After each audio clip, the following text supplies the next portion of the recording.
इस चैप्टर में हम सीखेंगे कि लॉट साइज क्या होता है और पिप्स क्या होता है। चलिए सबसे पहले हम सीखते हैं पिप्स क्या होता है। इसको मैं आपको एक एग्जांपल से समझाऊंगा। जैसे आप इंडियन स्टॉक मार्केट में ट्रेड करते हैं किसी इंडेक्स में, जैसे कि निफ्टी 50 बैंक निफ्टी में, तो मैं उसका एक बार चार्ट ओपन करके आपको दिखाता हूं। आप क्या बोलते हैं यहाँ से कि निफ्टी कितना पॉइंट नीचे चला आया, निफ्टी कितना पॉइंट ऊपर चला गया, या फिर कोई स्टॉक है तो कितना प्राइस नीचे चला आया, उसका कितना प्राइस ऊपर चला गया। ठीक है, अगर हम यहाँ से बोलें कि यहाँ से लेकर के यहाँ तक निफ्टी 50 कितना नीचे आया है, तो आप यहाँ पर मेजर करेंगे। ठीक है, यहाँ से स्केल उठाएंगे, मेजर करेंगे और यहाँ से आप मेजर इसको कर देंगे, तो आप बोलेंगे निफ्टी 50 यहाँ से लेकर के यहाँ तक, ठीक है, 126 पॉइंट नीचे डाउन आया है। आप पॉइंट बोल रहे हैं ऐसे ही। ठीक है, अगर हम बोलेंगे कि एक कैंडल कितने पॉइंट का बना है यहाँ पर, जैसे अगर ये कैंडल की बात करें तो एक कैंडल कितने पॉइंट का बना है यहाँ पर, ठीक है, कितने का बना है, 61 पॉइंट का। ऐसे ही अगर कोई ग्रीन कैंडल है तो ग्रीन कैंडल में कितने पॉइंट का ग्रीन कैंडल बन गया, 20 पॉइंट का। तो यहाँ पर हम क्या बोल रहे हैं, पॉइंट बोल रहे हैं। ऐसे कोई स्टॉक है तो उसका प्राइस कितना नीचे चला आया, कितना ऊपर चला गया। ठीक है, अब किसी स्टॉक का मैं यहाँ पर एनालिसिस करता हूँ। जैसे कि मान लीजिए मैंने यहाँ पर विप्रो का चार्ट ओपन कर लिया है। अब अगर हम बोलें कि विप्रो जो है यहाँ से लेकर के, ठीक है, यहाँ से लेकर के यहाँ तक कितना प्राइस नीचे आया इसका, तो आप यहाँ पे स्केल लेंगे और मेजर करेंगे। यहाँ से लेकर के यहाँ तक आप बोलेंगे कि 4.50 प्राइस इसका नीचे आया हुआ है। ठीक है, अगर हमने बोल दिया कि विप्रो जो है यहाँ से कितना ऊपर चला गया, यहाँ से लेकर के यहाँ कितना चला गया ऊपर, यहाँ से यहाँ तक का कितना ऊपर चला गया, तो आप यहाँ पर स्केल लेंगे और फिर इसको मेजर करेंगे और फिर बोलेंगे कि यहाँ से जो है 4.45 प्राइस का ऊपर चला गया।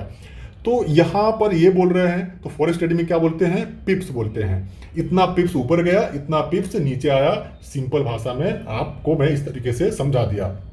ठीक है, कि इतना पिप्स नीचे आया भाई और उतना पिप्स जो है ऊपर चला गया। कैसे, मान लीजिए अगर हमने यहाँ पर बोला कि यहाँ से लेकर के यहाँ तक ये कितना ऊपर गया, तो ये जितना ऊपर गया है ना, आप पॉइंट नहीं बोलना है, प्राइस नहीं बोलना है, आपको पिप्स बोलना है कि यहाँ से लेकर के यहाँ तक इतना पिप्स ऊपर गया। अब पिप्स कैसे काउंट करेंगे, ठीक है, आप स्केल लेंगे यहाँ से लेकर के यहाँ तक आप लगा दीजिए जहाँ तक आप देखना चाहते हैं, और देखिए बगल में लिखा रहेगा यहाँ पर 53, ठीक है, 0.3 पिप्स ऊपर गया है। अगर हम बात करें यहाँ से लेके कि यहाँ तक नीचे आया, कितना पिप्स नीचे आया है ये, तो आप स्केल लीजिए, स्केल लेंगे यहाँ पर, उसको मेजर करेंगे यहाँ से लेकर के यहाँ तक कितना नीचे आया हुआ है और यहाँ पर लगा देंगे, और जो बगल में लिखा रहेगा यहाँ पर 49.4 पिप्स ये नीचे आया हुआ है। अगर एक कैंडल का आपको देखना है कि एक कैंडल कितने पिप्स की बनी है, तो आप एक कैंडल को मेजर करेंगे और यहाँ से इसको लगा देंगे, और बगल में जो लिखा रहेगा वो 14.8 पिप्स का एक कैंडल बना हुआ है। अगर रेड कैंडल को देखना है कितने पिप्स का बना हुआ है, तो आप स्केल लीजिए और मेजर कर दीजिए यहाँ पर।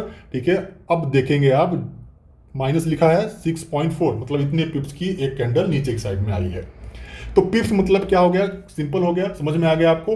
पिप्स मतलब कितना ऊपर गया, कितना नीचे गया, यहाँ पर हम पिप्स बोलते हैं। और कैलकुलेट कैसे करना है, आपको स्केल लेना है, लगा देना है और खींच देना है जहां तक मेजर करना है, और इसके बगल में जो लिखा रहेगा इतना पिप्स का मोमेंटम है, बस। ठीक है, अब चलिए सीखते हैं लॉट साइज। अब ध्यान देना कि अलग अलग, ठीक है, लॉट साइज में अलग अलग प्रॉफिट होगा, अलग अलग लॉस होगा, तो इसको बहुत ही ध्यान से आप सीखिए लॉट साइज को। ठीक है, अगर कोई यहाँ पर बाई किया होगा, अगर यहाँ पर कोई सेल करेगा, तो अलग अलग लॉट लिया होगा तो अलग अलग प्रॉफिट होगा उसको। और चलिए लॉट साइज को समझ लेते हैं। ठीक है, कितना पिप्स मूव करेगा तो कितना प्रॉफिट होगा, आपका कितना लॉट साइज है। तो चलिए देखिए, जो भी स्टैंडर्ड लॉट साइज होते हैं, जो आप ट्रेड आप करेंगे आगे फॉरेक्स ट्रेडिंग में किसी भी करेंसी पेयर्स में, तो सबसे पहले 0.01, इसके बाद 0. ठीक है 1 का हो जाएगा, यहाँ पर मैं 1 कर देता हूँ। इसके बाद आप 0 पॉइंट नहीं करके यहाँ पर 1.0 करेंगे, 10.0 कर सकते हैं, 100.0 कर सकते हैं, या फिर 0.001 का आप लॉट साइज ले सकते हैं। तो इस तरीके का यहाँ पर लॉट साइज होता है जब आप बाई करने जाओगे। चलिए मैं आपको ले चलता हूँ मेटा ट्रेडर, ठीक है, 5 पे, जहां पर हमको ट्रेड करना है, और वहां पर आपको दिखाएंगे कैसे वहां पर लॉट साइज आप डालोगे जब बाई सेल करने जाओगे। पहले ठीक है, इस तरीके का आपका लॉट साइज रहेगा, यही लॉट साइज डालोगे आप। ठीक है, आपका वहां पर बाई होगा, सेल होगा। मान लेते हैं पहला लेते हैं, अगर आप यहां पर ये लॉट साइज ट्रेड कर रहे हैं, ये तो बहुत छोटा हो गया, यहां से लेते हैं। ठीक है, इसको डिलीट कर देते हैं, यहां से लेते हैं। ठीक है, पहला से अगर आपने ये लॉट साइज ट्रेड किया, तो एक पिप्स मूव करने पर कितना प्रॉफिट होगा अगर एक पिप्स आपके अगेंस्ट चला गया तो कितना लॉस होगा। अगर आपने ये लॉट साइज ट्रेड किया है तो एक पिप्स अगर मूव करेगा आपके डायरेक्शन में तो कितना प्रॉफिट होगा, अगर एक पिप्स आपके अगेंस्ट मूव करेगा तो कितना प्रॉफिट होगा। आपने अगर ये लॉट साइज मारा है, ट्रेड किया है, तो एक पिप्स अगर ऊपर मूव करता है आपके डायरेक्शन में तो कितना प्रॉफिट होगा, अगर वही ट्रेड आपके अगेंस्ट जाता है तो कितना लॉस होगा। ठीक है, तो जैसे मान लीजिए हमने जो है यहां पर बाई कर लिया, यहां पर बाई कर लिया ये वाला लॉट साइज। अब यहां से आप देखेंगे, ठीक है, यहां से आप देखेंगे, यहां से आप देखेंगे कि कितना ऊपर जा रहा है ये भाई, कितना ऊपर जा रहा है 54.7, इसको हम 55 मान लेते हैं। मतलब यहां से यहां तक का जो मोमेंटम है ये पूरा 55 पिप्स का मोमेंटम है, 55 पिप्स का मोमेंटम है।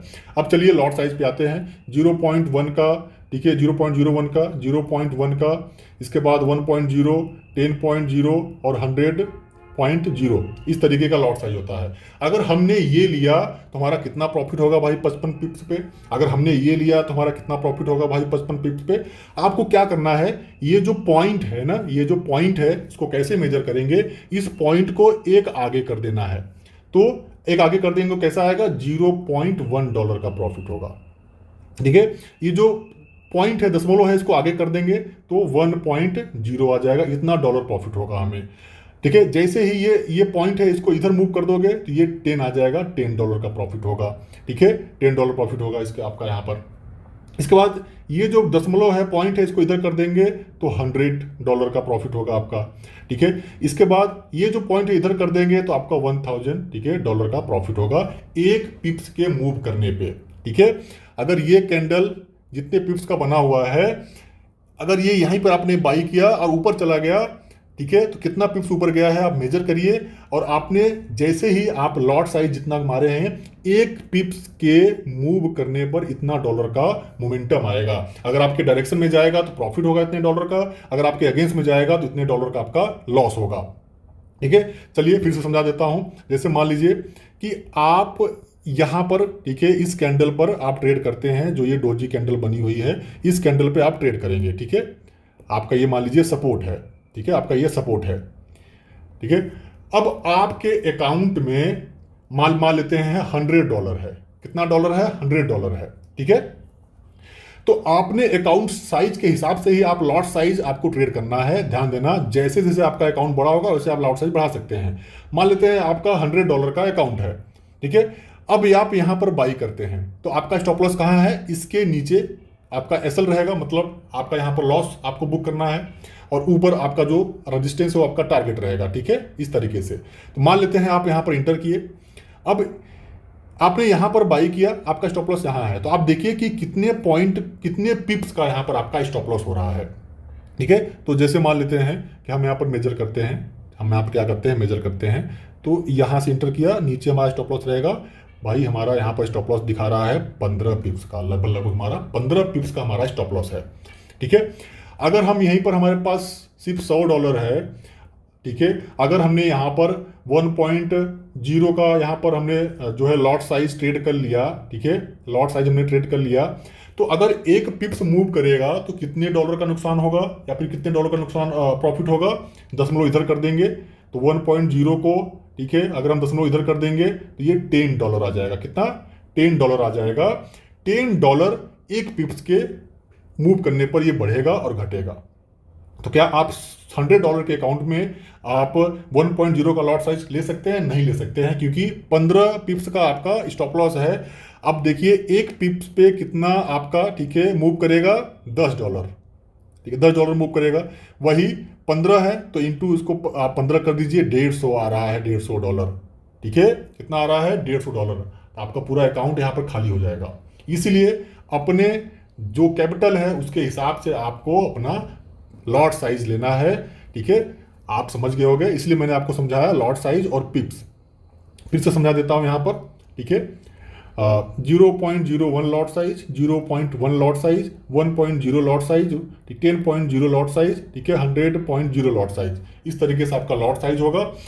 अब एक पिप्स के मूव करने पर कितना आपका प्रॉफिट लॉस होगा, आप दशमलव इधर कर दीजिए, $0.1, दशमलव इधर कर दीजिए, ठीक है, $1.0, दशमलव इधर कर दीजिए, $10.0, दशमलव इधर कर दीजिए, $100.0, दशमलव इधर कर दीजिए, ठीक है, $1000.0। इस तरीके से आपका, ठीक है, सिर्फ एक पिप्स के मूव करने पर आपका प्रॉफिट होगा या फिर लॉस होगा। अगर आपने यहीं से इंटर किया, यहीं से ऊपर चला गया, तो आपका प्रॉफिट होने लगेगा। अब कितना पिप्स गया आप काउंट करिए, पिप्स आपको मैंने समझा दिया कैसे काउंट करते हैं। अगर वहीं लॉस आपके डायरेक्शन में जाएगा तो ऐसा लॉस भी होगा, एक पिप्स के मूव करने पर इतने डॉलर का, ठीक है, फर्क होगा ऊपर नीचे, इतने डॉलर का ऊपर नीचे होगा, इतने डॉलर ऊपर नीचे होगा। अब आपको डिसाइड करना है कि आपका अकाउंट साइज कितना है, कितने आपका जो कैपिटल है कितना है, उसके हिसाब से आपको कितना लॉट साइज लेना है। रिस्क मैनेजमेंट के हिसाब से मैं यहाँ पर आपको बता देता हूँ। अगर आपका $100 का अकाउंट साइज है तो आप यहाँ पर 0.01 का, ठीक है, अगर बिगनर है तो लॉट साइज करिए। इसके बाद अगर 500 का अगर आपका अकाउंट है, $500 का अकाउंट है, ठीक है, यहाँ पर डॉलर, ठीक है, डॉलर, $500 का अगर आपका अकाउंट है तो आप यहाँ पर जो है 0.1 का आप यहाँ पर लॉट साइज ले सकते हैं। अगर आपका $1000 का आपका अकाउंट है, आप यहाँ पर 1.0 का आप लॉट साइज ले सकते हैं। जैसे जैसे आपका अकाउंट साइज बढ़ेगा, आप इस तरीके का, ठीक है, एक सेफ साइट आप ट्रेड कर सकते हैं, जो कि मैं करता हूँ। यहाँ पर आप $100 में 0.1 का भी लॉट साइज ले सकते हैं, $100 में 1.0 का भी लॉट साइज ले सकते हैं। लेकिन यहाँ पर आपको ये देखना है, अगर आपके अगेंस्ट मूव कर गया तो आपका पूरा अकाउंट साफ हो जाएगा और आप बाहर हो जाओगे, पूरा जीरो हो जाएगा आपका। ठीक है, इस तरीके से लॉट साइज को मैनेज आप जरूर करना।